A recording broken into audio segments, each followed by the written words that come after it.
ছাত্রদলের পরিচয় ব্যবহার করে সন্ত্রাস, চাঁদাবাজি, জমি দখল ও মাদক কারবারে জড়িত মাসুদ ওরফে কাইল্লা মাসুদ বাহিনীর বিরুদ্ধে মানববন্ধন করেছে রূপগঞ্জের গোলাকান্দাইল ইউনিয়নের এলাকাবাসী। সোমবার দুপুরে ঢাকা-সিলেট মহাসড়কের ৫ নং ক্যানেল এলাকায় এই মানববন্ধন অনুষ্ঠিত হয়। বিস্তারিত থাকছে মাকসুদুল হোসেন তুষারের প্রতিবেদনে। মানববন্ধনে বক্তারা অভিযোগ করেন, মাসুদ দীর্ঘদিন ধরে ছাত্রদল পরিচয়ে এলাকার ত্রাস সৃষ্টি করে আসছে। তার বিরুদ্ধে জমি দখল, ঘরবাড়ি ভাঙচুর, চাঁদাবাজি, মাদক ব্যবসা ও সন্ত্রাসী কর্মকাণ্ডের অভিযোগ রয়েছে।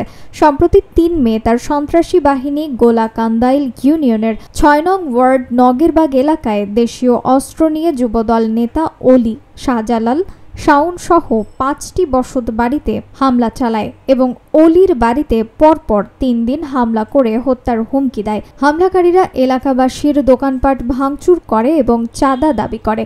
চাঁদা না দেওয়ায় কয়েকজনকে কুপিয়ে গুরুতর আহত করে। এলাকার বাসিন্দারা প্রশাসনের কাছে কাইল্লা মাসুদকে দ্রুত গ্রেপ্তার করে আইনের আওতায় আনার দাবি জানান এবং সমাজের জন্য এই ধরনের অপরাধমূলক কর্মকাণ্ডের বিরুদ্ধে দৃষ্টান্তমূলক শাস্তির আহ্বান করেন। দিন যাবৎ লিডার মাসুমের কিছু শীর্ষ সন্ত্রাস, এই ছাত্রলীগের কিছু পোলাবান নিয়ে সে 2 দিন যাবৎ আমাদের বাড়িতে হামলা, ভাঙচুর এবং গুলি বর্ষণ করেছে।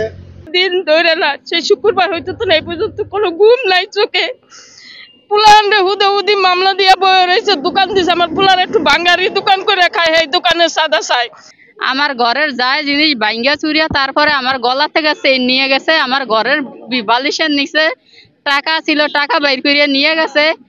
আমি ঘরে দুয়ারে থাকতে পারি না, প্রতিদিন আইয়া ঘরে দুয়ারে হামলা করে।